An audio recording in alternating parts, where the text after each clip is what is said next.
Olá pessoal, tudo bom? Aqui é o professor Veridiano, tá bom? Sou aqui professor da rede municipal aqui, da Prefeitura de João Pessoa. E ensino na Escola Presidente João Pessoa, tá? Então será uma aula para o 6º ano, tá? O que é que a gente vai abordar hoje? A decomposição em fatores primos. Lembrando que é importante demais que o aluno que está em casa procurar dar uma olhadinha, pegar um livro, aquela coisa toda. E aquele que tem acesso à internet, dá uma olhadinha, tá bom? Então vamos lá. A ideia principal aqui, decomposição em fator primo, o que é que a gente tem que lembrar para poder abordar esse assunto, tá? É o seguinte, aí você vai ver no slide, tá? Aí você vai acompanhar comigo. Números primos, por definição básica e resumidamente, pessoal, é quando ele possui exatamente dois divisores naturais. No caso, o número 1 e o outro obrigatoriamente ele mesmo. E aqui, aí você vai ver na telinha bonitinha, que eu coloquei um conjuntozinho básico como exemplo dos números primos, que é formado por 2, 3, 5, 7, 11, 13, 17, 19. Agora observa que existe uma reticência aí. Ela quer dizer que esse conjunto, ou seja, os números primos, eles são infinitos, eles vão continuar aí. E uma observação importante é lembrar que o número 2 é o único número que é par e que é um número primo. Lembrando que quando é um número primo, professor, é exatamente quando possui apenas dois divisores naturais, o 1 e ele mesmo. Agora, vem aqui e observa comigo. Olha só esse exemplo. Eu vou dar, no caso aqui, dois exemplos e a gente vai ver aqui no quadro comigo também um outro exemplozinho. O primeiro exemplo que eu estou abordando aqui é sobre os divisores de 4. Aí você está vendo aí, D4. Quando eu estou colocando o 1, o 2 e o 4, isso significa que são os números que eu consigo dividir de forma exata o número 4. Exemplo, R$ 4 eu posso dividir para uma pessoa. Também posso dizer que R$ 4 eu divido para duas pessoas. E por fim, o 4 eu também posso dividir por exatamente ele mesmo. Então note que eu tenho aqui nesse caso três divisores, o 1, o 2 e o 4. Ou seja, tem quantos divisores? Exatamente 3. Neste caso, ele não é um número primo. Agora vamos ver um outro exemplozinho. No caso aqui, os divisores de 5. Aí você vai observar, até na calculadora mesmo em casa, para você brincar e exercitar um pouquinho. Você faz o seguinte, você vai de 1 até 5, usando o 1, o 2, o 3, o 4 e ele mesmo. E você vai observar que a divisão de forma exata será apenas 1 e por 5. Então vamos aqui no quadro comigo para eu fazer algum exemplo para você aqui observar. Olha só, o que eu estou falando no caso do número 5, eu estou fazendo o seguinte, os divisores de 5. Eu já coloquei para você que exatamente é ele, no caso, e o número 1. Quando a gente está falando em questão de divisores, é aquela ideia que eu vou pegar aqui o número 1, o 2, o 3, o 4 e o 5. É interessante que a decomposição de fatores primos é bom você aprender, porque você vai usar para o resto da sua vida. E aí você vai fazer sempre isso aqui, ó. 5 dividido por 1, eu sei que dá 5, e que vai me restar nada. O 5 dividido por 2, você vai ver, ó, 5 dividido por 2 é exatamente 2. 2 vezes 2 é 4. Para 5 falta quanto? Exatamente 1. Aí você já observa, diferente da anterior, que sobrou alguma coisa. Então essa divisão ela não é exata. Aí você continua acompanhando comigo. 5 dividido por 3. Eu só posso exatamente uma vez. 1 vezes o 3 é 3. Para 5 me resta 2. Note também que continua sobrando alguma coisa. Vamos analisar agora em relação ao número 4. 5 dividido por 4 é exatamente 1. 1 vezes o 4 é 4. Para 5 me falta 1. Sobrou também mais uma vez. E para finalizar e você analisar a questão justamente por conta dele mesmo, 5 dividido por 5 é igual a 1. Ou seja, 1 vezes 5 é 5. Para 5 me resta nada. Então, aí eu pergunto, Veridiano, quais são exatamente os resultados que deram certinho, bonitinho, você vai ver aqui, ó, que vai ser exatamente apenas o 1 e ele mesmo, porque se restaram apenas o 0, tá bom? Então, vamos continuar aqui o conteúdozinho. Me acompanha. Aí, os alunos perguntam muito para mim, professor, aonde se aplica? Por que eu devo aprender a decomposição em fator primo, né? Então, você vai pensar o seguinte, quando você tiver a necessidade de calcular o MMC, ou seja, o mínimo múltiplo comum, quando você tiver a necessidade de calcular o máximo divisor comum, que é conhecido como MDC, o cálculo de raízes, então me serve para calcular uma raiz quadrada, uma raiz cúbica? Sim, vai ajudar bastante. Operações de adição e subtração de fração com denominadores distintos, ou seja, quando o denominador é diferente do outro, tá pessoal? Que é um caso bem específico e é onde a gente costuma ver bastante aplicação sobre isso. E para finalizar, é na transformação de um número natural na forma de potência. Você vai observar que é muito comum você usar a decomposição em fator primo e a gente relembrar em alguma dessas situações, tá bom? Então, olha só, esse exemplo, transformação de um número natural na forma de potência. Ou seja, o que é que eu vou fazer aqui? Eu vou fazer a transformação aqui, exatamente desses valorzinhos aí que você está vendo aí na tela, tá bom? Lembrando que o que é interessante aí eu aconselho, voltando àquilo que eu falei anteriormente, é interessante você tiver acesso a um livro, dar uma olhadinha, uma pesquisada, e também, quem tem acesso à internet, pesquisar também, porque vai ajudar bastante. E pode chamar a mãe, o pai, o papagaio, o cachorro, que você vai ver a necessidade desse assunto, seu pai e sua mãe vai dizer, mas meu filho, isso é muito importante mesmo de se aprender. Aí ele está pedindo o seguinte, a gente vai transformar na letra A o número 16 aqui na forma de potência. Lembrando que na decomposição em fatores primos, nós iremos sempre utilizar os números primos. Aí lembrando, 2, 3, 5, 7, 11, e vou botar uma reticência aqui. Aí lembrando, quando é um número primo, professor? Quando tem exatamente dois divisores naturais, o 1 e ele mesmo. Então vamos lá, vou pegar o 16. O que é que eu vou fazer? Vou pegar o 16, vou passar aqui ó, uma retinha do ladinho dele aqui. E o que é que vai acontecer? No caso, a nossa direita, eu vou colocar os números primos.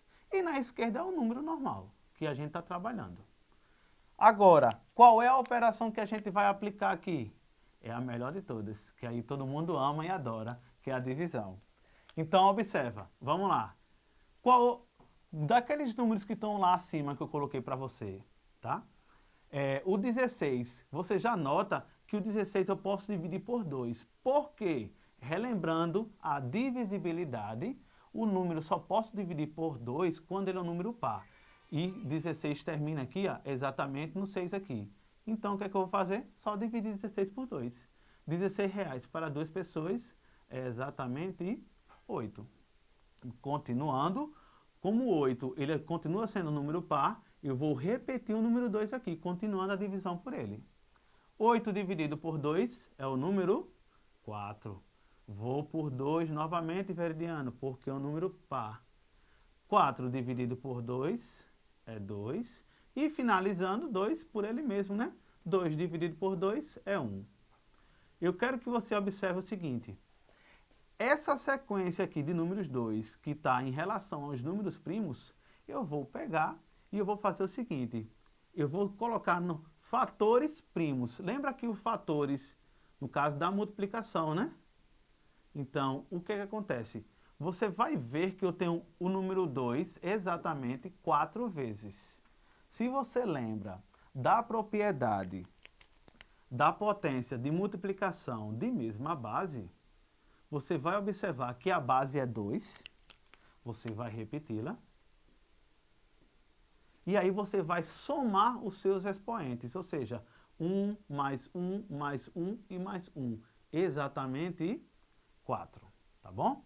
Então, eu transformei aqui nesse caso, no caso, o número 16, que é o número natural, em uma forma de potência. O que isso quer dizer? Quer dizer que quando eu olho para 16, eu tenho que ter essa maturidade a partir de hoje, que é a mesma coisa que 2 elevado a 4, tá bom? Então, vamos seguir aqui um pouquinho mais. Qual é o outro lá que eu tenho? 18, né? Na letra B. O 18 você vai ver que eu vou utilizar a mesma ideia. Vou colocar o 18. Apagar aqui para ajeitar um minutinho. Passei aquela retinha bonitinha e observo. O número 18, ele é par ou é ímpar? É par, Veridiano. Coloca o número 2 aqui. Aí faz. 18 dividido por 2 é exatamente 9. Diferente da outra, olha só. O número era par, agora é um número ímpar. Aí não esquenta a cabeça. Depois do número 2, quem são os números primos? Acompanha aqui comigo no quadro, tá? Eu tenho o 2 e depois aqui agora eu tenho o 3. A questão é, aí você vai ver, se você lembra da divisibilidade por 3, tranquilo. Se não lembra, conta de 3 em 3. 3, 6, 9. Achei o 9? Achei. Significa dizer que o 9 é múltiplo de 3, consequentemente é divisível por 3. 9 dividido por 3 é exatamente 3. E como consequência, vou dividir por ele mesmo. 3 dividido por 3 dá igual a 1. Passou aquele tracinho bonitinho e vamos analisar os números que eu tenho. Vamos colocar aqui na ordem dos fatores aqui, na multiplicação. E agora você vai fazer o seguinte. Veridiano, eu tenho números diferentes aí, não é verdade? É verdade, você está coberto de razão. O que é que eu tenho que fazer? Primeira coisa, repete aquele número que está sozinho, bonitinho, e analisa quantas vezes tem aquele número lá, que no caso é igual, né? Eu tenho o número 3 aqui, ó, 2 vezes. Então, eu tenho 3 elevado ao quadrado. Ou seja, na forma que nós estamos trabalhando aqui, na decomposição em fatores primos, o 18 significa dizer que eu posso representar na forma de fatores aqui, ó, 2 vezes 3 elevado a 2 ou elevado ao quadrado. Acabou? Ainda não. Vamos lá direitinho. Espero que todos aí em casa estejam gostando. Com certeza chamaram a mãe, alguma coisa assim, quem pode. E ela tá vendo aí, tá lembrando você aí agora quanto é importante saber disso, né? Vamos pegar um valorzinho maior agora? Na letra C, o valor correspondente a 32. Mesma ideia, 32, passou a retinha do lado. 32 é par? É. Então, quanto é que dá 32 dividido por 2? Ah, Veridiano, deixa eu pensar. 16. 16 é um número par? É. Continuo dividindo por 2. 16 dividido por 2 é quanto, Veridiano? E agora, você vai contando de 2 em 2, vai achar que vai ser 8. 8 continua sendo par por 2. 8 dividido por 2 é 4. 4 dividido por 2 é 2. E 2 dividido por 2 é 1. Lembrando que eu fui aqui um pouquinho mais rápido, porque já fizemos um exemplo pegando essa parte de baixo aqui, né? Então a gente já ganhou tempo. Vou analisar os fatores 1, 2, 3, 4, 5. Já vou fazer direto, ó. 1, 2, 3, 4, 5. Eu tenho 5 números 2. Então quer dizer que a base é 2 e o expoente é 5. 2 elevado à quinta potência, tá? Ou seja, quando eu olho para 32, significa dizer também que agora eu vou pensar em 2 elevado à quinta potência. Na letra D, ela aqui é interessante, é o 100, ó. Aí eu faço 100, passo o tracinho de novo e vamos lá. 100 é par, vai por 2. 100 dividido por 2 é 50. 50 é par, continua por 2. Dá 25. 25, ó, olha que interessante, 25 é ímpar. Eu não posso por 2. Também eu não posso por 3, porque se eu contar de 3 em 3, eu não vou encontrar 25. Como consequência, quem é um próximo? A Veridiana é 5. Então vamos por 5. Lembrando que eu pulei o 3, tá vendo? Ó? Você analisa aqui e você está vendo que eu pulei o 3. Então eu coloco aquele número que eu vou utilizar. Então 25 dividido por 5 é exatamente 5. E 5 eu posso dividir por 5 e dá 1. E agora, mesma historinha. Eu tenho aqui, olha, um caso que eu tenho 2 duas vezes e eu tenho 5 também duas vezes. Como é que eu vou representar isso na forma de potência? 2 elevado ao quadrado vezes 5 elevado ao quadrado, tá? Então, eu vou botar aqui em cima. Quando eu olho para 100, eu posso fazer justamente essa forma aqui. Espero que até agora estejam gostando, tá bom? Vamos fazer só mais um exemplozinho aqui. E aí a gente vai encerrar aqui bem rapidinho. Olha só, pessoal. Como eu vinha falando para vocês, eu tenho que realmente demonstrar a necessidade de utilizar ele, de trabalhar com ele, né? Então, note aqui, observa. Eu vou aplicar o MMC de 8 e 12. MMC, o mínimo múltiplo comum. É esse aqui, ó. Você está vendo aí na tela lá, bonitinha lá. De 8 e 12. Então, vamos lá. Do mesmo jeitinho, 8, só que agora eu tenho dois números. Eu coloco o 8, uma vírgula e o 12. Passa aquela reta que a gente já conhece e vamos fazer o seguinte. 8 e 12 eu vou dividir agora de forma sucessiva, os dois ao mesmo tempo. 8 dividido por 2 eu sei que é 4. E 12 dividido por 2 eu sei que é 6. Continua por 2. 4 dividido por 2 é 2. 6 dividido por 2 é 3. Agora vou por 2 novamente. 2 dividido por 2 é 1. Veridiane, aquele 3 lá, que não vai dar exata. Repete ele aqui embaixo, ó. E agora sim vai fazer por 3. Repete 1. 3 dividido por 3 é 1. O que é que eu vou fazer agora aqui? No caso do MMC, tá, pessoal? Que é importante. Para o MMC, você deve multiplicar todo mundo. Aqui, não precisa aquela necessidade de colocar na forma de potência, não, tá, pessoal? É só multiplicar. 2 vezes 2 é 4. 4 vezes 2 é 8. E 8 vezes 3, 24. Ou seja, qual é o menor múltiplo comum? A 8 e a 12 é o número 24. Tá, pessoal? Para que a gente ganhe tempo aqui para finalizar, eu vou fazer aqui embaixo o MDC. No caso do MDC, como a gente já acabou de fazer a decomposição por eles mesmos, eu vou só copiar aqui do lado e aí vou fazer a minha explicaçãozinha bonitinha aqui. Aqui deu 4, 6, 2, 3... Vamos lá. 1 e o 3, 1 e 1. Aqui foi 2, 2, 2 e o 3. Vou chamar a sua atenção aqui, olha. Vamos comigo no quadro. No exemplo anterior do MMC, eu multipliquei todo mundo. Fato, fato. No MDC, você vai marcar, sublinhar, pintar, o que você quiser, homem. Mas você vai marcar aqueles números aqui, os números primos, que você conseguiu dividir os dois resultados da esquerda ao mesmo tempo. Tipo, eu dividi 8 e dividi 12 por esse 2, marquei ele. 4 e 6 eu dividi por esse 2 também, vou marcar ele também. Agora, aqui eu dividi 2 por esse 2, mas o 3 eu dividi por ele? Não vou marcar, porque não dividi o 3. Eu não repeti aqui, ó, então esse 2 não marca. O 1 aqui, não vou utilizar, mas o 3 aqui, porque o 1 já estava no finalzinho aqui. Eu só consegui dividir esse 3 por ele. Ou seja, qual foi os números que eu dividi? Exatamente esses dois números 2. Aí eu coloco aqui, ó, 2 vezes 2. Ou seja, 2 vezes 2 é 4. O que isso quer dizer? Que o maior divisor em comum a 8 e a 12 é o número 4. Desde já, eu agradeço demais a atenção de vocês. Desejo saúde, desejo sucesso a você e sua família, tá? E espero que na próxima aula, em breve, esteja aqui novamente com vocês, tá? Tudo de bom e obrigado pela atenção.